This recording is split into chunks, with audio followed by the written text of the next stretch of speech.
निगम पर मान रहे हैं अफसरशाही अभी भी हावी है।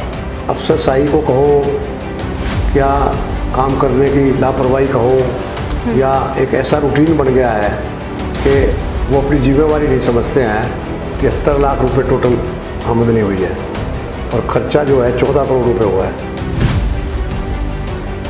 निगम क्या सेंटर्स पर अपने आदमी को बिठाकर आमदनी 4 गुना नहीं कर सकता? नहीं, बात यह है कि हम उसमें नहीं कर सकते हैं क्योंकि प्राइवेट आदमी का काम करने का तरीका अलग होता है, सरकारी एजेंसी का अलग होता है। तो क्या आप मान रहे हैं काम आप करवाना तो चाहते हैं लेकिन अफसरों के गैर जिम्मेदाराना व्यवहार को देखते हुए वो काम हो नहीं पाते? बिल्कुल। कितनी चुनौतियां बड़ी हैं शहर में? किसी प्रकार की हम चुनौतियों का निवारण नहीं कर पाए। बाहरी खाने से भी तौबा करते हैं कि मैं प्रभु की कृपा से 72 साल का उम्र में हूँ और मैं अभी तक ठीक तरीके से अपना जीवन व्यतीत कर रहा हूँ। मेयर मनमोहन गोयल कब आम खिला रहे हैं? पिछले 2 साल में तो हम नहीं कर पाए क्योंकि कोविड था और 17 जुलाई इतवार को वो मैंगो पार्टी का कृष्णा फार्म हाउस पे होगा। आज के जो नवयुवक हैं उनके जीने का जो स्टाइल है, जब हम स्टार्टिंग में हमने देखा उससे काफ़ी परिवर्तन आया है। तो परिवर्तन स्वाभाविक है। नमस्कार, देख रहे हैं गरिमा टाइम्स और मैं रिंकी बत्रा। आज हम आपको एक ऐसी शख्सियत से रूबरू कराने जा रहे हैं जिनका परिवार आज से नहीं बल्कि दशकों से रोहतक वासियों की सेवा में लगा हुआ है। बता दें आपको कि सन 2018 में इन्होंने मेयर पद के लिए अपना पर्चा दर्ज करवाया था, जिसके बाद इनकी जन सेवा की भावना को देखते हुए शहरवासियों ने भी इन्हें इस मुकाम तक पहुंचाया है। जी हाँ, आज हमारे साथ जुड़े हैं रोहतक मेयर मनमोहन गोयल। सर, आपका बहुत स्वागत है गरिमा टाइम्स पर। बहुत बहुत धन्यवाद। आपके माध्यम से सभी दर्शकों का भी बहुत बहुत आभार। जी, मेयर साहब, आपसे सबसे पहले हमारा यही सवाल रहने वाला है कि आपको लोग सेठ के नाम से पुकारते हैं, तो सेठ वो जो पैसे का धनी है या वो आपके नाम की तरह जो दिल से धनी है? क्या अर्थ है इसका? देखिए, ये जो है ना जी, हाँ, कोई भी बात पैसे से नहीं तुलती है। लोगों के मन से, आस्था से, लोगों के मन में जो बात होती है उसके अनुसार ही लोग उस आदमी को किसी प्रकार से नाम लेना, किसी प्रकार से सम्मान देना, ये सब लोगों की मन की इच्छा का परिचायक होता है। और वो लोग पहले मेरे पिताजी पद्मश्री सेठ श्री कृष्णदास जी, उनके प्रति भी रोहतक शहर की जनता का बहुत अपार स्नेह था। उनका पूरा जीवन राजनीति के रूप में समाज सेवा का एक ऐसा दायित्व निभाया उन्होंने कि जिसकी छाप आज भी पूरे रोहतक शहर, रोहतक के नज़दीक और पूरे हरियाणा में पूरी तरह से उनको आदर के सम्मान के साथ उनका नाम लिया जाता है जी। और उन्हीं के साथ मुझे काम करने का मौका मिला।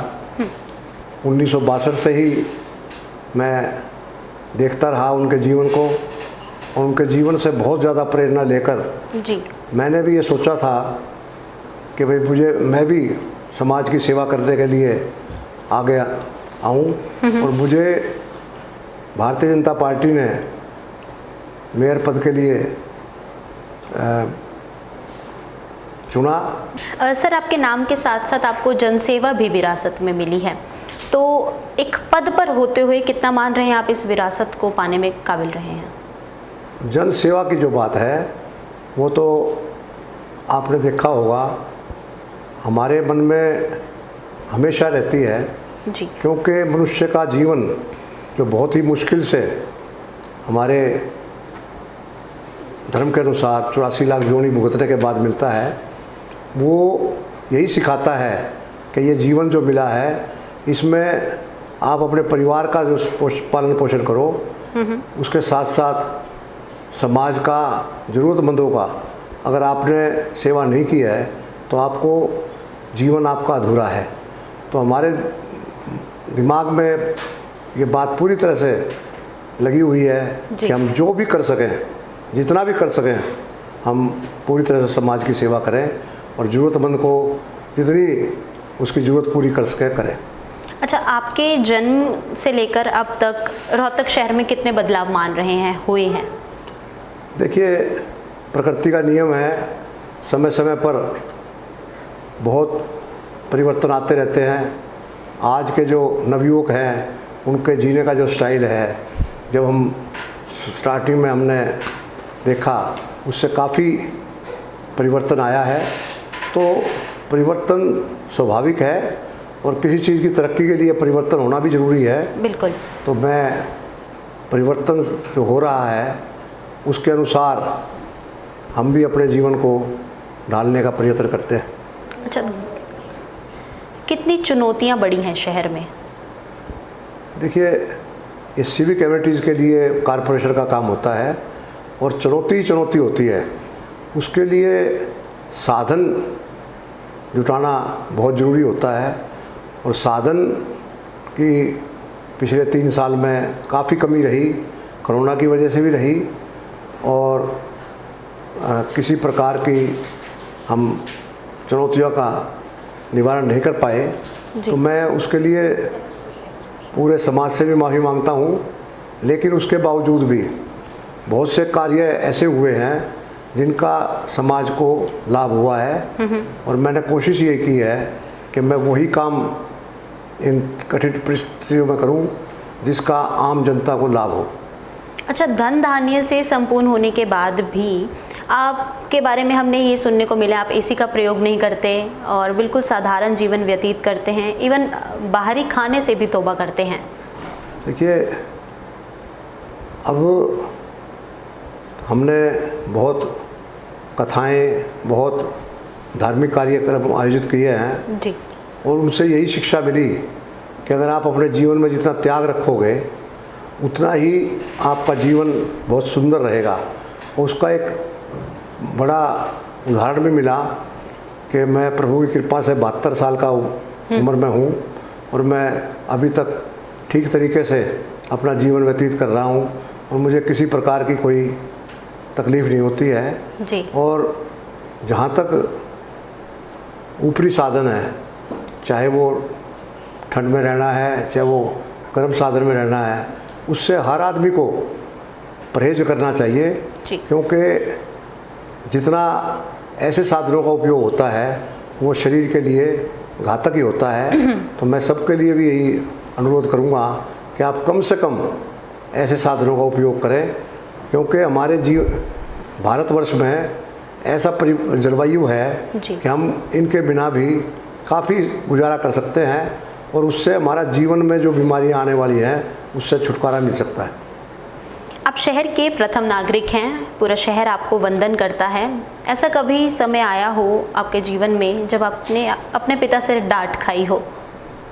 मुझे नहीं लगता, मेरा ख्याल तो ऐसा कोई चांस नहीं आया, क्योंकि वो बहुत ठंडे जीवन से जीते थे और बहुत सादगी से रहते थे। अच्छा, कोई बचपन की याद आपकी?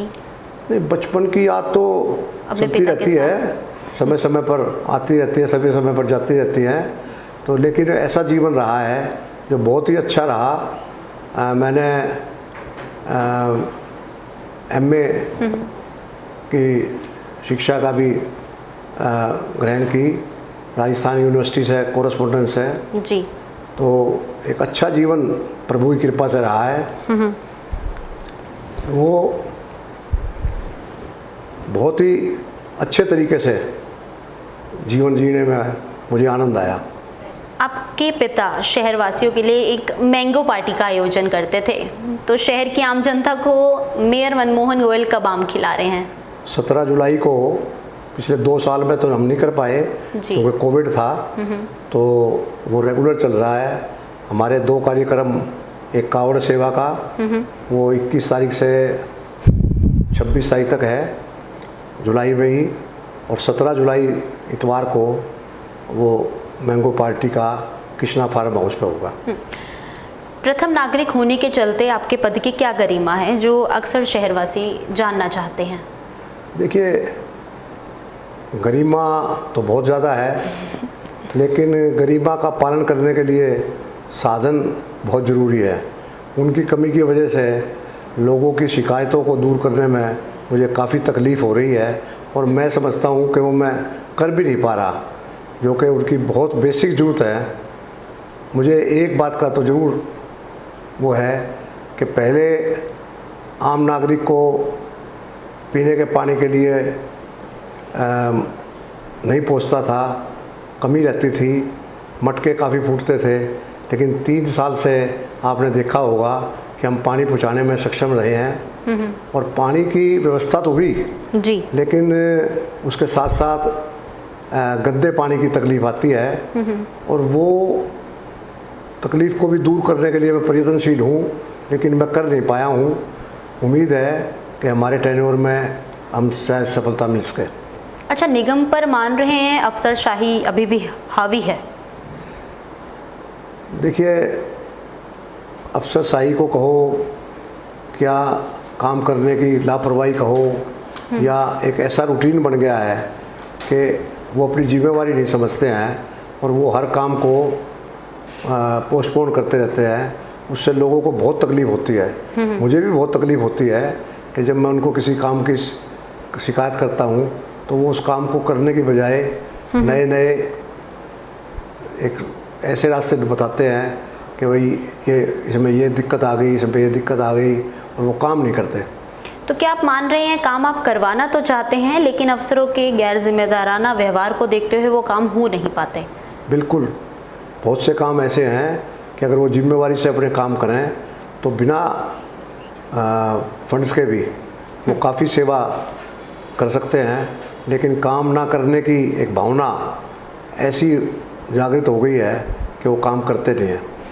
हाउस की मीटिंग में हमने देखा कि कई पार्षद आपसे सहमति नहीं जता रहे थे, तो ये जो असमंजस की स्थिति है इसका कारण क्या है? नहीं, आपने देखा होगा कि हमारे 25 पार्षद हैं और इवन जो दूसरे दलों के भी हैं जी, वो कभी भी ये बात नहीं कहते कि हमारी तरफ से कोई लापरवाही हुई है, लेकिन काम ना होने की वजह से उनको तकलीफ़ होती है, क्योंकि जनता उनसे अपना हिसाब मांगती है, जनता उनसे चाहती है कि भाई वो काम करवाएं, और वो जो दिक्कतें आती हैं उसकी वजह से उनको तकलीफ़ होती है।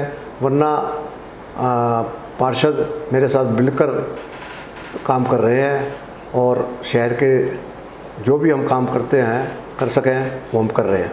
अच्छा, कई पार्षद ऐसे भी हैं जैसे आपने बताया कि एक दल कर होने के बावजूद भी, लेकिन कई दूसरे दल के पार्षद ये भी कहते हैं कि मेयर साहब खुद ही अफसरों को नहीं कहते, कुछ ऐसा कोई भी काम नहीं होता कि चाहे कोई पार्षद मेरे को बताए और मैं ना कहता हूँ, लेकिन वो करते नहीं हैं, वो लापरवाही बरतते हैं, इसलिए ये सारे काम की तकलीफ़ होती है। निगम की कई प्रॉपर्टीज़ ऐसी हैं जिसको निगम लीज़ पर दे सकता है, लेकिन निगम में अक्सर पैसे की किल्लत रहती है, जैसे कि आप जानते हैं, आप बता रहे हैं साधनों की भी कमी है, तो क्या कुछ ऐसी ज़मीन को या दुकानों को लीज़ पर नहीं दिया जा सकता? निगम जो है कोई भी काम अपने हाउस में पास कर तो भेजता है, लेकिन ये सब इजाज़तें सब पूरे का जो मिलती है सब चंडीगढ़ के माध्यम से मिलती है जी। तो ऐसी कोई हमें अभी तक इजाज़त नहीं मिली है। कई प्रपोजलें हमने भेजी हैं ताकि वो वहाँ से मिले तो उसका निवारण हो और जनता से उसका पैसा मिल सके। इसके लिए दिक्कत होती है, कभी भी हाउस पास तो कर देता है लेकिन उन पर कार्रवाई जो होती है वो यूएलबी द्वारा होती है, हमारे द्वारा नहीं होती। अच्छा, कई कम्युनिटी सेंटर ठेके पर दिए गए, लीज़ पर देने की भी बात की गई थी, लेकिन उनके कॉस्ट ज़्यादा होने के चलते नागरिकों ने वो परचेज़ करने या लीज़ पर लेने के लिए मना कर दिया। कम्युनिटी सेंटर सेल करने का कोई सवाल नहीं है। कम्युनिटी सेंटर तो एक इस तरीके से है कि वो हमारे जो रेट्स हैं, जो निगम के रेट हैं, उन रेटों पर देते हुए उसका रख रखाव के लिए टेंडर हो और वो हमें मंथली किराया दे। तो वही ठेके पर देने के लिए कि जो बेचने की बात अलग है, नहीं, ठेके पर देने की, लीज पर या ठेके पर देने की बात की है मैंने, तो वो क्या अब हो सकता है कम्युनिटी सेंटर? होगा, वो जो है हमारी हाउस ने पास कर रखा है, उस पर आगे कार्रवाई हो रही है, टेंडर लगाने के लिए हम आगे बढ़ रहे हैं। तो हाउस की बैठक में मुद्दा उठाया गया था? हाउस की बैठक में तो पहले पास हो चुका है। हाउस की बैठक में ये पहले ही पास हो चुका है, अब तो इसका टेंडर वगैरह लगकर होगा। तो अब अगर बात की जाए कम्युनिटी सेंटर्स को सुख या दुख के लिए लोग इस्तेमाल करते हैं, उसका जो रेंटल की बात है, निगम क्या सेंटर्स पर अपने आदमी को बिठाकर आमदनी 4 गुना नहीं कर सकता? नहीं, बात यह है कि हम उसमें नहीं कर सकते, क्योंकि प्राइवेट आदमी का काम करने का तरीका अलग होता है, सरकारी एजेंसी का अलग होता है। हम ये निश्चित करेंगे कि जिन रेटों पर आज भी आम जनता को मिल रहा है, रेट वही जनता को मिले। ये ना हो कि ठेकेदार ज़्यादा ले, लेकिन वो फैसिलिटी ज़्यादा दे, बाथरूम साफ़ हो, लाइट का इंतजाम हो, वाइट वॉश पूरी तरह से हो, बिल्कुल साफ़ सफाई हो, ताकि उसको इस बात के लिए हो कि जो भी कोई आए तो वो उसमें किसी प्रकार की त्रुटि ना बनाए। कम्युनिटी सेंटर की अगर बात की जाए तो उसमें आमदनी कम है, खर्चा ज़्यादा है, यानी कि 98 आमदनी हो रही है और खर्चा रुपया हो रहा है। नहीं, अब ये कहते हुए मुझे बड़ा अचरज है कि हमें एक साल में 73 लाख रुपए टोटल आमदनी हुई है और ख़र्चा जो है 14 करोड़ रुपए हुआ है। मतलब इतना गैप है। इतना गैप है। तो उसी गैप के लिए हम कोशिश कर रहे हैं कि उसको ठीक तरीके से करा जाए, लेकिन ज़रूरी बात यह है कि जिन रेटों पर आज आम जनता को सहूलियत मिल रही है, उन्हीं रेटों पे मिलेगी, रेट नहीं बढ़ा सकेगा वो, रेट वही रहेगा। अच्छा, निगम की कई प्रॉपर्टी ऐसी है जो खंडर हो रही है, तो क्या उनको बनाकर इस तरीके से इस्तेमाल नहीं किया जा सकता कि निगम की आमदनी बढ़ जाए? हमारे पास पिछले 10 सालों से भगत सिंह मार्केट वो है, पार्किंग है जी। उसमें मार्केट भी है। अब उसके रेट हरियाणा सरकार ने इतने निश्चित कर दिए है कि कोई आदमी लेता नहीं है। बिल्कुल। उसकी लगभग 15 बार 10 साल में ऑक्शन हो चुकी। अब उसको हमने दोबारा भेजा है कि इसमें जब तक कुछ ना कुछ आप ठीक तरीके का स्लैब नहीं बनाएंगे तब तक जनता नहीं लेती है। तो क्या आप सरकार से इतना सामंजस्य बिठा सकते हैं आपस में? आप ही की सरकार है। नहीं, करा रहे हैं, क्योंकि उसके लिए गवर्नमेंट ने एक निश्चित किया है, वैल्यूअर्स रखे हैं। एक वैल्यूअर इनकम टैक्स का है, एक बैंक का है, एक इसका इंश्योरेंस कंपनी का है। उन वैल्यूअरों को एक सबको इकट्ठा कर रेट निश्चित कराने का कोशिश कर रहे हैं, जो कि काफ़ी, लेकिन इस सारे माध्यम में जो हमें तकलीफ़ आई है वो 2 साल तक जो कोरोना ने सारा सिस्टम पैरालाइज किया, उसका हमारे जनरल काम पे बहुत बड़ा असर पड़ा है। उम्मीद है कि इस अगले साल में काफ़ी कुछ ठीक होगा। अच्छा, निगम पर कई बार भ्रष्टाचार के आरोप लगे हैं। पार्षद भी भ्रष्टाचार मुक्त करने के लिए धरने पर बैठे थे, जिसमें आपकी छवि भी धूमिल होती है, तो इस पर मान रहे हैं अधिकारी किसी की नहीं सुन रहे? नहीं, उनकी इंक्वायरी बिठा दी थी और वो एडीजी साहब उसकी इंक्वायरी कर रहे हैं। और कल भी ग्रीवेंसेस कमेटी में मैंने आदरणीय अनिल विज जी से रिक्वेस्ट की, उन्होंने कहा कि इसकी रिपोर्ट तुरंत दो, ताकि जिन अफसरों ने इस टाइप की लापरवाही बरती है उन पर एक्शन लिया जाए। जी। अच्छा, आपने नेत्रहीन बच्चों के लिए हाल ही में एक स्कूल भी खोला है, उसके बारे में थोड़ी है। देखिए, मेरे दिमाग में एक बात यह है कि नेत्रहीन जो है वो सबसे ज़्यादा शोषित है जी। और उसके लिए मैं हर साल जब भी पद्मश्री सेठ श्री कृष्णदास जी की पुण्यतिथि आती है तो मैं उनकी शादियों का आयोजन करता हूँ। तो वो जोड़े खुद ढूंढ कर लाते हैं और मैं उनका शादियाँ करवाता था। तो उसमें देखकर मुझे महसूस हुआ कि हमारे हरियाणा में कोई ऐसा सेंटर नहीं है कि जो अंधों को अच्छी तरह से शिक्षा दे और उनकी शारीरिक विकास हो और वो समाज की मुख्य धारा में जुड़ सके। उसके लिए सेठ जी के नाम से हमने एक स्कूल बनाना शुरू किया है। वो लगभग अगले 6 महीने में तैयार हो जाएगा। उसमें 100 बच्चों की जगह होगी जो कि वहाँ पढ़ सकेंगे और बड़ी बड़ी डिग्रियाँ हासिल कर सकेंगे और उनको फिर शादी तक करवा कर ही उनको यहाँ से भेजा जाएगा। आपसे आखिरी प्रश्न हमारी ओर से यही रहने वाला है। जनता की, शहरवासियों के आप फेवरेट हैं, सबसे कम ऐसे कंट्रोवर्सी में पड़ते हैं, तो क्या अब अगले अगर चुनावों की बात की जाए, अगर आपको पार्टी उम्मीदवार बनाती है तो ऐसा देखा जा सकता है कि आप विधायकी के पद के लिए लड़ेंगे या फिर मेयर पद के लिए ही चुनाव लड़ेंगे? देखिए, पार्टी जो आदेश करेगी, पार्टी ने ही पहले आदेश किया था, वो उसके लिए अपने आगे आए। पार्टी जो आदेश करेगी उसके लिए हम पार्टी का हुक्म मानेंगे। अच्छा, ये भी कहते हैं कि मेयर साहब बड़े चुप चुप रहते हैं, तो ऐसा क्या मानना है? देखिए, मनुष्य को हमेशा ज़रूरत से ज़्यादा बोलना नहीं चाहिए, क्योंकि अगर आप शांत रहेंगे तो आपको सोचने की ताकत ज़्यादा मिलेगी। अगर आप ज़्यादा रैश रहोगे तो सोचने की ताकत उस मनुष्य की कम हो जाती है। तो शांत रहकर ठीक तरीके से बुद्धि से सोचकर ही उसका जवाब देना चाहिए। वही एक अच्छे नागरिक की, अच्छे आदमी की एक जीवन होता है। और मैं कोशिश ये करता हूँ कि अपने जीवन में ज़्यादा ज़्यादा त्याग लाकर जो जनता की सेवा कर सकूँ और जो ठीक तरीके के जिससे जनता का लाभ हो वो काम करने का प्रयत्न करता हूँ। अच्छा, आपका यही शांत व्यवहार कई शहरवासियों को कई भारी तो नहीं पड़ रहा? मतलब जहाँ पर बोलना चाहिए वहाँ पर आप शांत रहने की हर बात कर चीज़ रहे हैं। की बुराई भी होती है, अच्छाई के साथ बुराई होती है। तो शायद बहुत से आदमियों को मेरा ये अच्छा ना लगता हो, लेकिन मैं ये देखता हूँ कि अल्टीमेटली ऐसे जीवन का अच्छा ही जनता के लाभ के लिए होता है और उससे जनता का ही ज़्यादा लाभ होगा। जी, बहुत बहुत शुक्रिया सर। विशेष बातचीत के लिए हमारे साथ जुड़े थे रोहतक मेयर मनमोहन गोयल, जिनका कहना है कि अगर पार्टी अगला दावा विधायक का या मेयर पद के लिए देंगी तो वो पूरी निष्ठा भाव से अगला चुनाव लड़ेंगे।